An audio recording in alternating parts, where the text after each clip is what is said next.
ये एरिया हो गया इलिप्स का। देखो एक बात ध्यान से, सर्किल भले दिख रहा, देखो ध्यान से सब लोग, सर्किल भले यहाँ पे है, लेकिन ये जो पॉइंट ए है और पॉइंट बी है, ये इनका जो डायमीटर होगा और ये डायमीटर, ये दोनों स्केल स्केल पे हम ये कहें मान लो मीटर क्यूब में है और ये है न्यूटन पर मीटर स्क्वायर में, तो दोनों अलग अलग चीजें हुई। तो ये हम इसका कंसीडर जो करेंगे, एरिया जो लेंगे, तो pi into this diameter into this, ये टोटल आएगा वर्क डन, जो ये एरिया इनक्लोज्ड होगा। देखो क्लॉकवाइज है तो पॉजिटिव होगा ना, यस सर। ए से बी, तो ये हम एरिया ऐसे लिखेंगे, pi into V1 minus V2 into P2 minus P1, sorry V2 minus V1, V2 minus V1 into P2 minus P1, ये हो जाएगा वर्क डन। ये समझ में आया सबको? Yes sir. Yes. अब ऐसे भी कह सकते हो मीटर क्यूब है, ये न्यूटन पर मीटर स्क्वायर है, तो न्यूटन मीटर आएगा। अगर तुम कोई भी ये कह दिया पाई इंटू, इसी को रेडियस लिख सकते हो, इसी कह सकते हो pi by 4 into V2 minus V1 by, एक मिनट, सर वहाँ इसको पे तुम पहले वाले स्टेप में 5/4 आएगा। यहाँ पाई बाई 4 आएगा, क्योंकि ये हम डायमीटर लिख रहे हैं।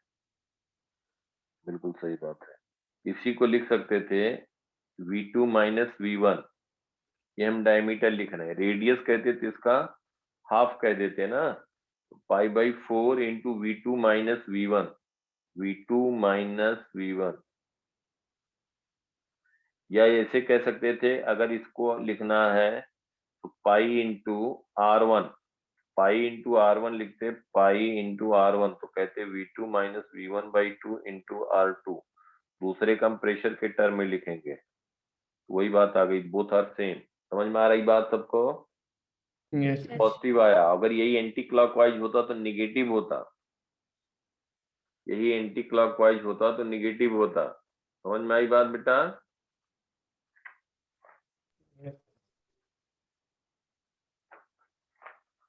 बोलो, सबको क्लियर? किसी को कहीं कुछ डाउट?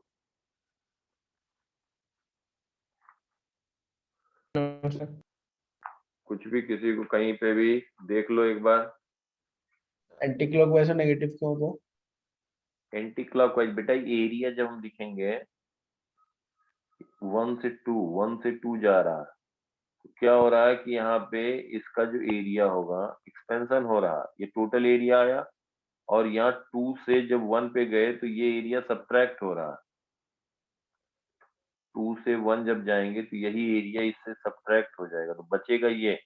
क्लॉकवाइज में कोई भी साइकिल पीवी डायग्राम होगा, अगर ये यहाँ से यहाँ पे गया 1 से 2, इसका एक्सपेंशन हो रहा है, तो इसका जो एरिया होगा ये क्या आएगा? पॉजिटिव आएगा।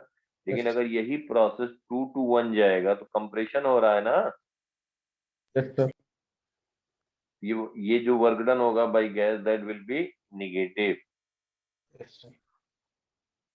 या सिंपल हम केस ले लें, प्रेशर P है, P से वॉल्यूम बढ़ रहा है, V ग्राफ है, तो P into isobaric, P into V final minus V initial positive आएगा। अगर यहीं पे हम कह दें कि यहाँ पे प्रेशर है इनिशियल और ये इनिशियल वॉल्यूम है V1 कह दें, और ये कंप्रेस हुआ तो फाइनल वॉल्यूम कम हो गया ना बेटा, Yes, sir. तो P into V final minus V initial तो निगेटिव नहीं आएगा, आ जाएगा Yes, ना। Yes, sir. तो वही बात हो गई यहाँ पे, जब ये क्लॉकवाइज साइकिल में गया तो ये पूरा एरिया आया, एंटी क्लॉकवाइज में ये एरिया सब्ट्रैक्ट होगा तो पॉजिटिव आएगा, एंटी क्लॉकवाइज में निगेटिव आएगा, ये सब ध्यान रखना। Yes, sir. मिटाए इसको। Yes sir. अब देखो नेक्स्ट, जैसे कभी कभी हमने बताया, सब बताया हुआ है, वही हम रिवाइज कर रहे हैं। अगर कहा जाए find molar heat capacity, find molar heat capacity, molar heat capacity as a function of volume. अब जब फंक्शन ऑफ वॉल्यूम कह दिया गया तो वॉल्यूम के टर्म में लिखेंगे function of volume given specific heat capacity at a constant volume is CV.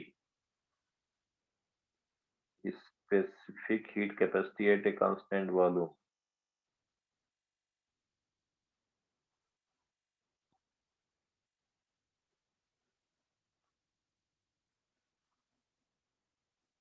At constant volume. ठीक है, पहला यहाँ पे देखो फर्स्ट क्या दिया है, अगर दिया है if temperature is variable as T naught e की power alpha v, T naught and alpha are constant,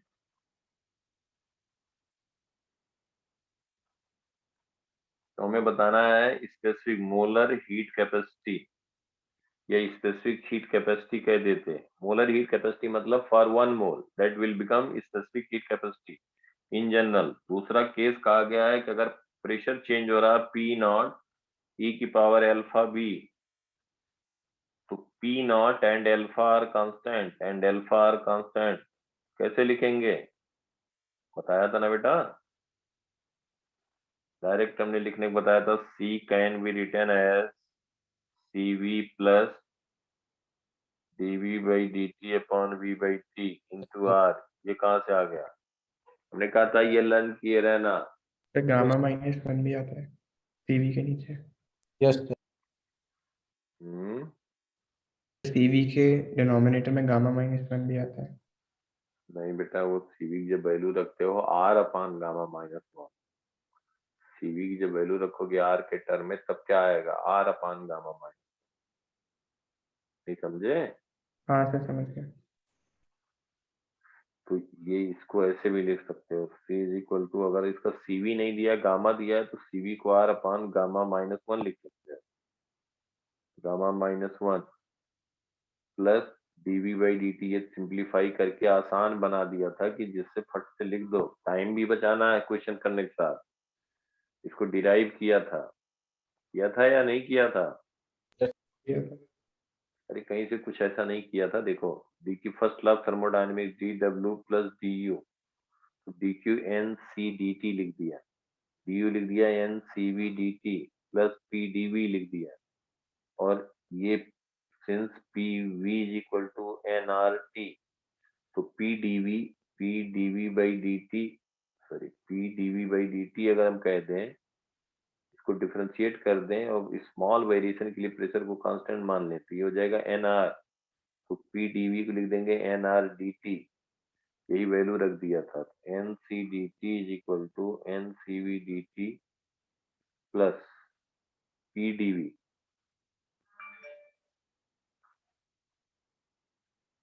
अभी इसको रहने देते हैं, देखो तो PdV लिख देते हैं, n कैंसिल हो गया और यहाँ n डिवाइड हो जाएगा, और dt कैंसिल हुआ, तो C can be written as CV plus PdV upon NDT, ये लिख देंगे ना, since PV is equal to nRT, तो P की जगह लिख सकते हो nRT बाई V। याद आया? एक बार इसलिए कर दे रहा हूँ फिर से क्लियर हो जाए। PdV, P की वैल्यू रख देते हैं, कुछ नहीं कर रहे हैं, इंटू dV अपॉन NDT, इसको रीअरेंज कर दिया और सिंप्लीफाइड फॉर्म में हमने बना दिया। हमने कह दिया C, कोई भी हीट कैपेसिटी लिखना है तो CV plus dV by dt, और इसको रीअरेंज कर दिया V बाई T लिख दिया इंटू R। थोड़ा सिंपल बन गया, कुछ नहीं करना, समझ गए? अब इसमें दिया है T इज इक्वल टू, देखो T इज इक्वल टू दिया है, T is equal to T naught e की power alpha v, T is equal to T naught e की पावर अल्फा v। इसका हमें मोलर हीट कैपेसिटी बताना है, तो एक होगा मोलर जब कह दिया या स्पेसिफिक कह दिया तो n की वैल्यू 1 हो गई automatic, PV is equal to RT, PV is equal to RT, और T की वैल्यू दिया है तो यहाँ पे हम dV बाई dt या dt बाई dV लिख दें, इसको डिफरेंशिएट कर दें विद रिस्पेक्ट टू V। समझ पा रहे हो बेटा सब लोग? Yes sir.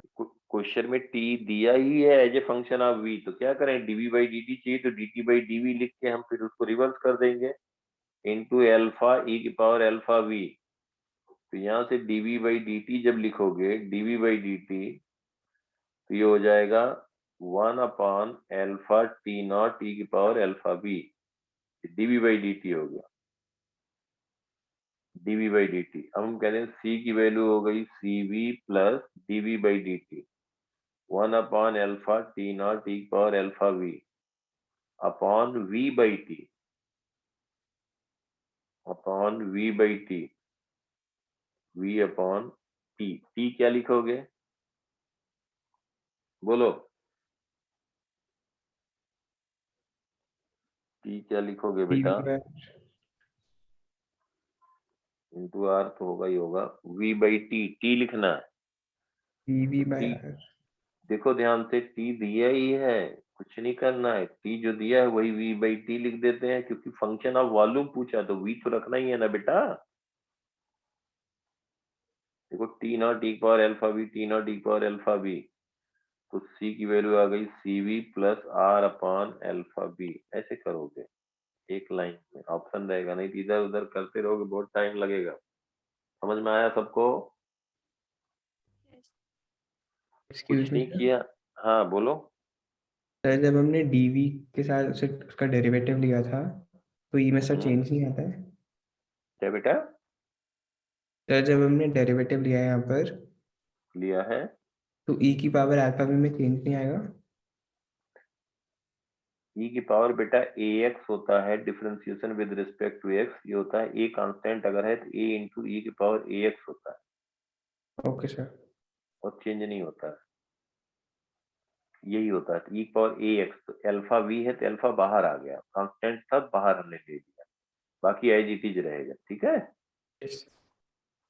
जिनको भी थोड़ा सा भी डिफरेंशिएशन में दिक्कत है नोट कर ले। ये वैल्यू आ गई, मोलर हीट कैपेसिटी आ गई। कभी कभी मोलर हीट कैपेसिटी दे दिया जाता है और प्रोसेस पूछ लिया जाता है। दूसरा अपने आप बताओ, ऐसे फट से सब समझे, समझ गए हो? दूसरा बताओ, जब P चेंज हो रहा P नॉट ई पावर अल्फा बी, इसका लिखो आप इस heat capacity as a function of V।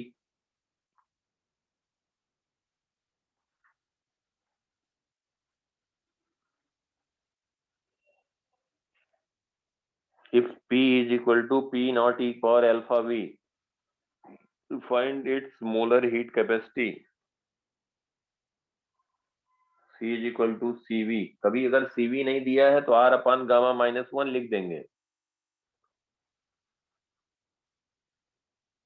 CV plus dV by dt, dV by dt upon V by t as a function of volume लिखना है। तो एक तो ये इक्वेशन हो गया, दूसरा हमारे पास है PV is equal to nRT for molar. Molar heat capacity कहा जाए तो n की वैल्यू 1 है, n 1 है तो हम लिखेंगे PV is equal to RT, n 1 है तो PV की वैल्यू लिखेंगे RT।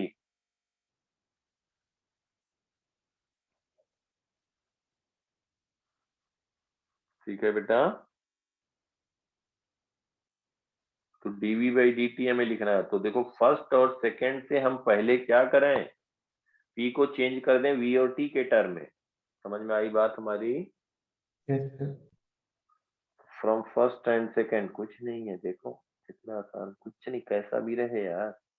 Are T by V is equal to P naught E power alpha V, तो ये कह दोगे P is equal to P naught V by R E power alpha V. अभी लिखो, इसको डिफरेंशिएट करो विद रिस्पेक्ट टू V कर दो, V के रिस्पेक्ट में डिफरेंशिएट कर रहे हैं तो P naught by R constant है। अब V और दो फंक्शन होगा, दो function d by D V, इसको लिखेंगे v into E power alpha V. दो फंक्शन का चेन रूल लगा दो, प्रोडक्ट रूल। तो दो फंक्शन का differentiation F X G X लिखते हैं, फर्स्ट फंक्शन इंटू सेकेंड का differentiation plus second function into first का डिफरेंशिएशन। याद आया? Yes sir. वही यहाँ करने जा रहे हैं। तो dt बाई डी हो जाएगा पी नॉट बाई आर। ये सब एडवांस एडवांस यार पूछने क्या है, कुछ ऐसा नहीं है, सब बहुत आसान आसान होते हैं। फर्स्ट फंक्शन v, सेकंड का derivative e power alpha V होगा, alpha e power alpha V plus plus क्या लिखोगे, ई की second power alpha second B. Function into first का डिफरेंशिएशन, v का differentiation with respect to first v 1 हो जाएगा। समझ में आया बेटा? dt by dv is equal to P naught by R, और इसको कह दोगे 1 प्लस एल्फा वी ई के पावर एल्फा वी, ये dt बाई dv है, हमें चाहिए dv बाई dt, तो रेसिप्रोकल कर दो तो r upon P naught 1 plus alpha V ई के पावर एल्फा वी आ गया। समझ में आया बेटा? जो बताया एकदम बिल्कुल दर्द से, कुछ नहीं है, कुछ नहीं है। cv plus dv by dt तो r upon P naught 1 plus alpha V E power alpha V dv by dt upon v by t, v upon t, v के टर्म में हमें लिखना है तो v को हम धन नहीं हटाएंगे। अब t को t की वैल्यू लिखना है, देखो यहाँ पे ये p दिया है, हमें t लिखना है, तो हम यहाँ पे चेंज कर चुके हैं, ध्यान दिया बेटा? Yes sir. देखो यहाँ हम लोग चेंज कर चुके हैं t को, तो ये t की वैल्यू रख दो v के टर्म में, और p नॉट तो कांस्टेंट है ही है, देखो तो अब अपने आप आ रहा, कुछ नहीं करना। तो ये लिखोगे,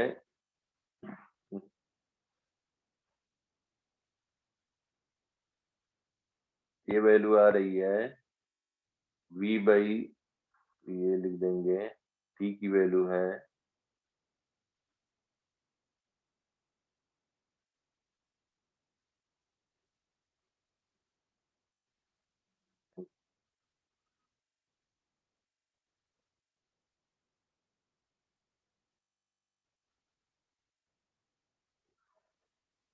dv बाई dt, ये आ गया बेटा, और t हमारे पास ही है। तो अब हम जब c लिखेंगे,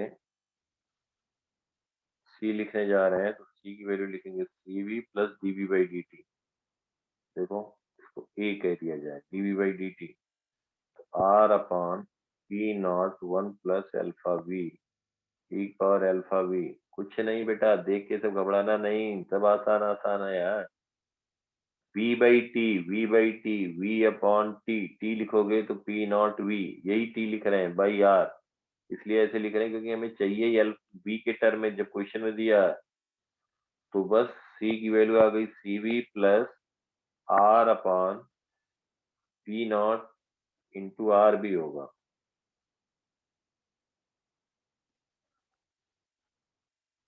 dv by dt upon v by T, r upon p not 1 plus alpha v ई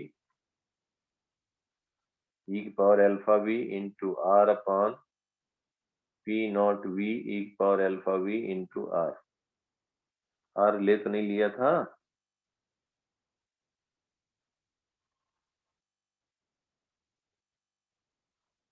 नहीं लिया, तो ये हो गया आपका,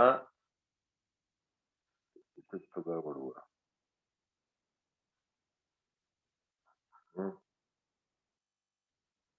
कैलकुलेशन चेक करो, कैलकुलेशन चेक करो, t ये आया है v बाई टी और dv बाई dt ये है, तो c हमारा होगा, c होगा cv plus dv by dt r upon p not 1 plus alpha v E power alpha v upon v by T into t, तो p not v by r E power alpha v upon v, और ये हम कह देंगे into r, r r cancel हुआ, ई power alpha v cancel हुआ, p not cancel हुआ, और ये v कैंसिल हुआ, तो c आ गया cv प्लस, समझ गए? मैथमेटिक्स है सिंपल यार, क्या क्या करते हो, 1 upon 1 plus alpha v into r, देखो एक बार चेक करो, r upon 1 plus alpha v, यही हो गया करेक्ट आंसर, यही आंसर है। समझ में आया? घबराओ नहीं, कुछ नहीं, अपने आप करोगे सब एकदम आसान आसान होगा, अभी भी आसानी है, यहाँ बस वैल्यू पुट करना है, वही करना है। ठीक है, यहाँ तक क्लियर एकदम अच्छे से? Yes sir. देख लो, किसी को कहीं कुछ लग रहा है पूछो बेटा, कोई हेजिटेशन नहीं होना चाहिए, ये सब देख के मत घबराओ, जो हमने तरीका बताया फटाफट एक लाइन में करोगे यार, ये सब अब मैं क्या बताऊं, कितने क्वेश्चन सब तो हम करवा डाले, यूरोडो रूडो अगर होगा पलट के देखना, सब लगेगा अरे ये सब तो मैं इसी से एक एक लाइन में लिखे हैं, सच कह रहा हूँ, कुछ नहीं है। पुराने आए हुए भी देखना, ये यही सब एडवांस बनते हैं और का कहीं फिजिक्स में कहीं से ऊपर से थोड़ी टपकता है क्वेश्चन, कुछ नहीं होता, मालूम है वही सब रहेगा बार बार। नेक्स्ट देखो, चलो इसी पे एक चीज बताते हैं। अगर तुम्हें कभी दे दिया गया हीट थर्मल हीट कैपेसिटी दे दिया गया और पूछा जाए प्रोसेस बताओ, प्रोसेस मतलब प्रेशर वॉल्यूम कैसे चेंज हो रहा है, वॉल्यूम टेम्परेचर कैसे चेंज हो रहा है। अभी क्या था कि टी टी नॉट ई पावर अल्फा वी दिया, पी पी नॉट ई पावर अल्फा वी दिया और पूछा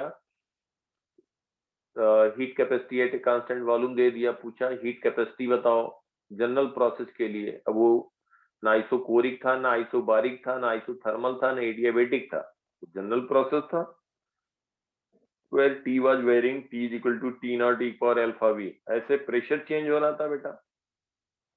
ऐसे ही अगर आपको दे दिया जाए, समझ में आ रहा है बेटा सबको? Ananya Yes, sir. समझ में आ रहा है बेटा? एक बार इसको डेली किया करो, जो पढ़ाया जाए अपने आप एक बार जरूर करना, डाउट हो तब भी बताओ। दासी समझ में आ रहा है ना बेटा?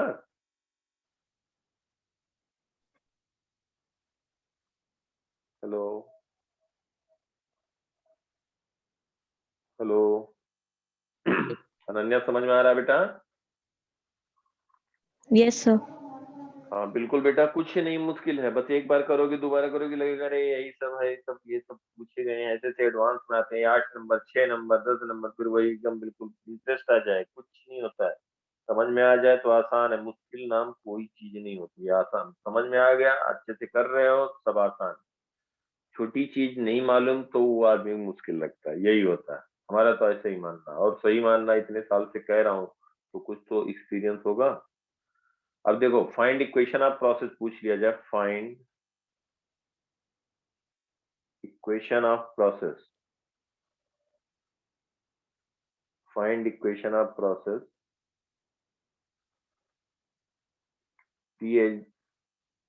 PV molar heat capacity is given, मतलब टेम्परेचर और वॉल्यूम में रिलेशन बताना, ये भी दे दिया गया।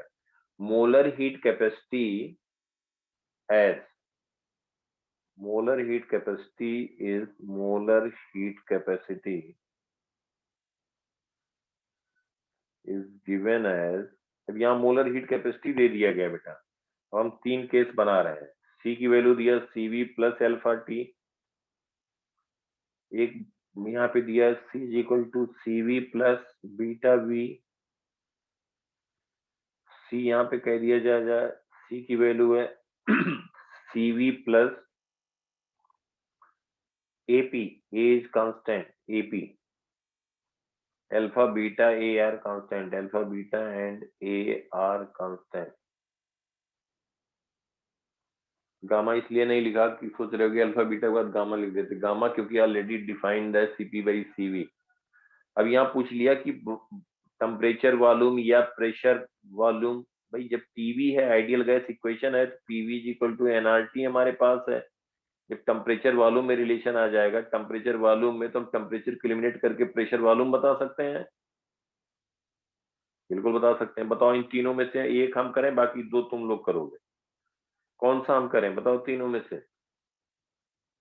तो पहले वाले ही कर दीजिए। पहले वाला कर देते हैं, बाकी ये होमवर्क हो गया। कुछ नहीं, सब आसान है यार, सी दिया है। अब सी हमने क्या बताया है आप लोग, सी वी प्लस यही बताया है, D V by D T upon V by T into R is equal to C V plus alpha T. C V यहाँ से गया।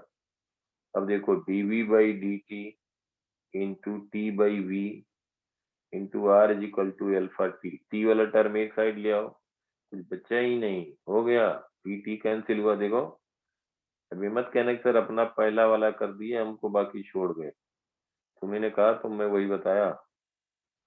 अब ये देखो यहाँ पे क्या हुआ, टी इनिशियल कह दें तो वी इनिशियल होगा, टी फाइनल कहें तो वी फाइनल होगा। ये हो जाएगा log of V base C, यहाँ V initial this is V final alpha by R, इसको कहेंगे टी, ये हो गया टी इनिशियल, ये हो गया T final, log base C V final minus log base C V initial alpha by R T final minus T initial. इसको लिख सकते हो log x minus log y log v final upon v initial base c is equal to alpha by R T final minus T initial. फिर लिख सकते हो v final upon v initial is equal to e की power alpha by R T final minus T initial. v final upon v initial is equal to e की power alpha by R T final into e की power minus alpha by R T initial. मतलब हो गया basically, लेकिन हम v initial T initial को एक साथ लिखना चाह रहे हैं, तो ये हो जाएगा e की power alpha by R T initial v final is equal to, ऐसे लिखो, e की power alpha by R T initial into v final is equal to v initial e की power alpha by R T final. बेटा यहाँ पे ऐसे very कर रहा है टेम्परेचर, या कह सकते हो v फाइन, इसी को कह सकते हो v इंटू ई की power alpha by R into T is equal to constant, इसी को कहते हैं PV is equal to constant को क्या लिखते हो, P initial V initial is equal to P final V final. बोलो बेटा, यस सर। समझ गए बात? Yes sir. बाकी दोनों कर लेना। तो अब बाकी रिवीजन करते रहो, पढ़ते रहो, तुम बहुत ज्यादा भी नहीं अभी कर रहे हैं, थोड़ा सा कुछ दिन के बाद फिर से स्टार्ट कर देंगे। और 12th वाले एक बार 11th का कर लो, इसलिए हम अच्छे से करा दे रहे हैं कि फिर 12th का तो हम रिवाइज करा देंगे तुमको, और फटाफट हो जाएगा, क्योंकि तुम्हें बोर्ड देना है तो 12th की चिंता नहीं है। 11th का ज्यादा रहता है कि 11th का तुम लोग हल्के में ले लोगे तो गड़बड़ हो जाएगा, इसलिए खूब करा दे रहा हूँ। बाकी 12th में तो एक बार अपने आप भी करोगे बोर्ड एग्जाम, 11th वालों का 11th भी हो जाएगा। चलो फिर, अगर हम 2 बजे तक क्लास करना दे टाइम टेबल, तो उस दिन समझ लो नहीं रहेगा। सब हो गया है, बीच बीच में हम कुछ कुछ कराते रहेंगे, रोज कराएंगे तो कर नहीं पाओगे। जब तक करोगे नहीं बेटा, एग्जाम तुम्हें ही देना, ये हम गारंटी देते हैं। जितना बताते जाए, अगर उतना तुम इनटेक करते जाओगे, थोड़ा प्रैक्टिस तो करना पड़ेगा। प्रैक्टिस नहीं करोगे तो तुम्हें लगेगा अरे वो याद नहीं आ रहा, ये ऐसे था, सर ने ऐसे बताया था, तो फिर अल्टीमेटली नंबर नहीं आए। तो अल्टीमेटली तो स्कोर चाहिए ना, तो उसी से जज होगा। ये तो रहेगा ही नहीं कि हमें सब आता था, किसी को कुछ नहीं आता है, तो दोनों में जो है बराबर हो जाएगा।